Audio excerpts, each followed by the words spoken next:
السلام عليكم ورحمة الله وبركاته. أسعد الله مساكم بكل خير، إن شاء الله تكونوا طيبين، أموركم طيبة بإذن الله.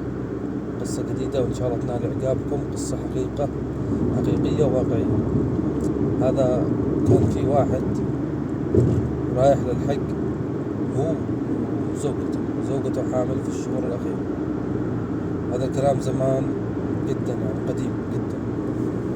فهو مر في الطريق، وصل الطائف،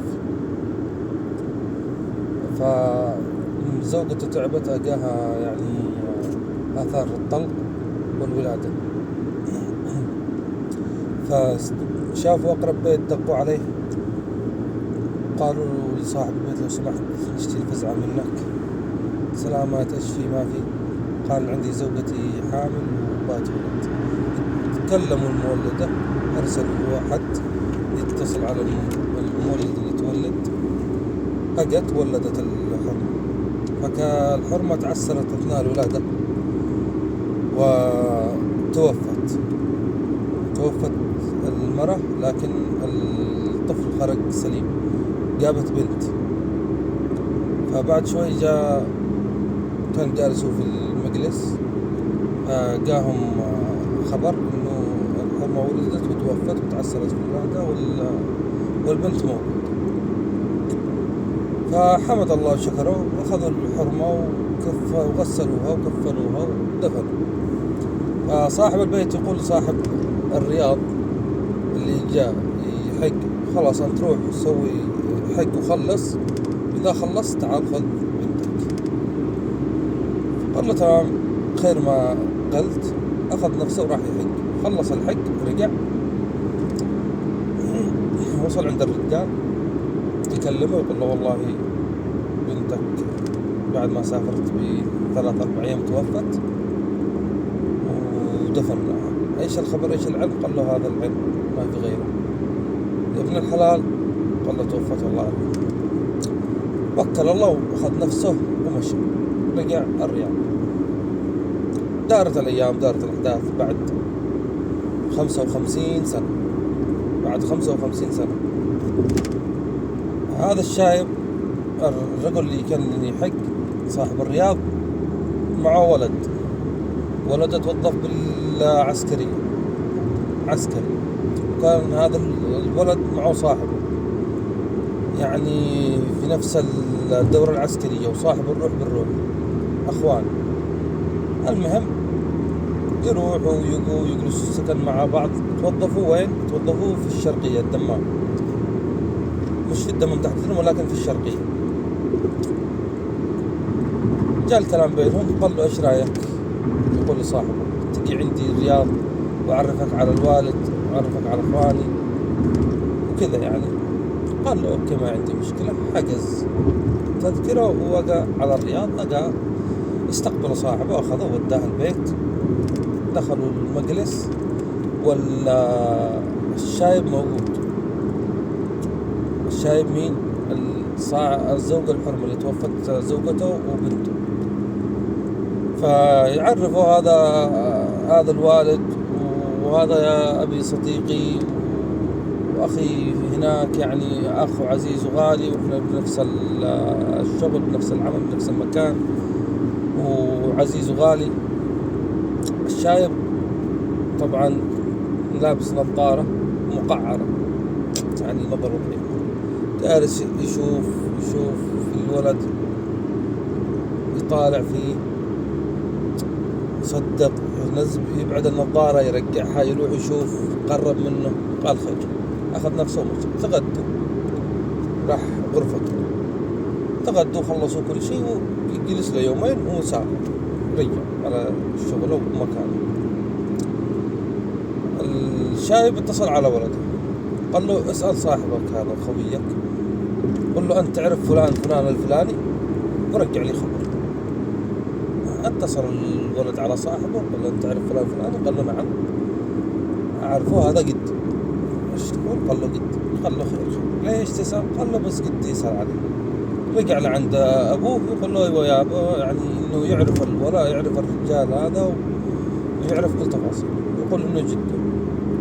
قال: اسأله، اتصل مرة ثانية عليه اسأله، قل له هو في منطقة الطائف في مكان كذا كذا. اتصل فعلا تأكد، قال له نعم في الطائف. جلس له الشاي بيومين يحوس يفكر تفكيره يجيبه شمال يمين. كلم ولده قال له تعال. شغل السيارة، قال له وين يا أبوي؟ قال له على الطائف. قال له عمره؟ قال له لا مشوار. قال له توكلنا على الله. راحوا وصلوا الطائف، لين وصلوا بيت الرجال. استقبلهم الشايب اللي استقبلهم زمان. السلام عليكم. وعليكم السلام. جل يعني حطهم في المجلس، كيف الحال؟ الأمور طيب إن شاء الله. قال له عرفتني؟ قال لا والله ما عرفتك. قال له تذكر يوم قبل 55 سنة جيت عندك كانت زوجتي حامل، دقيت عليك الباب ودخلت زوجتي عندكم، ولدت وتوفت وكذا. أيوة أنت؟ قال له أي والله أنا. قام سلم عليه مرة ثانية، بس هذه المرة كان سلام بحرارة يعني وكذا. المهم بعد ما جلسوا أكلوا كذا وتعشوا أو تغدوا أو أيا كان، يقول له أنت أستحلفك بالله بذمتك، وإحنا كبار يعني، كل واحد رايح عند ربه، أستحلفك بالله بنتي ماتت ولا ما ماتت؟ فبكى الرجل. قال له لا والله بنتك ما ماتت، وحية ترزق وموجودة ومزوجة ومعها عيال. قال له طيب ليش سويت بهذا الفعل؟ ليش حرمتني من بنتي؟ قال له والله أنت بعد ما رحت تحج ب4-5 أيام زوجتي كانت حامل ولدت، وقال أنا ولد ومات الولد، والحرمة تعلقت بالبنت ورضعتها وحبيتها وحنيتها، فقالت لي هذه البنت بدل هذا الولد اللي راح، وأبوها ما يعني خلاص يعني استعوض الله، والبنت ما عندها أحد بيرضعها وبيربيها، فأنا باخذها وبربيها وبرضعها ويعني بربيها بتولى أمرها. كثرت عليه الكلام على أساس إني أقول لك هذا الشيء، إنها توفت، فأخذتك وديتك القبر حق ولدي، هذا قبر ولدي مش بنتك، هذا قبر ولدي اللي توفى، ولكن سامحنا. وأنا والله العظيم إنه عن اللي حصل مني كبير، لكن الأمها قد توفت أصلا، اللي ربيتها توفت وكذا، فسامحنا والمعذرة منك وكذا. قال له خير ايش تشوف بنتي؟ دخل الرجل لعند بنته عمرها 55 سنة، البنت متزوجة مخلفة وعيالها كبار. الولد حق الشرقية يطلع مين؟ يطلع ولدها. سبحان الله العظيم. كلمها الشايب أبوها اللي رباها، كيف حالك يا بنتي؟ تمام. الموضوع حصل 1 2 3، حكى لها القصة كلها من الألف للياء، كيف ايش اللي حصل، كيف ايش تقول ايش ما تقول. قال له والله هذا اللي حصل. قال له هذا اللي حصل. دخل أبوها وسلم عليها وجلسوا مع بعض. البنت طبعا من هذا أصيبت بصدمة وأغمى عليها وأسعفوها على أثر هذا الحادث المستشفى. جلسوها في المستشفى وطلعت ورجعت تعيش مع أبوها. ولكن سبحان الله العظيم قصة غريبة عجيبة، فيها يعني جمال في الأحداث اللي دارت. سبحان الله بعد 55 سنة يرجع للشايب بنته، وصار عمر الشايب 80 سنة. سبحان الله العظيم اللي جمع هذول الاثنين الأصحاب يتصاحبوا وظيفة بمكان واحد، وظيفة واحدة، وتجمعهم الأخوة والمحبة وبس. وهذا علمي وسلامتكم، وإن شاء الله تكون القصة عجبتكم. في أمان الله، ونراكم على خير.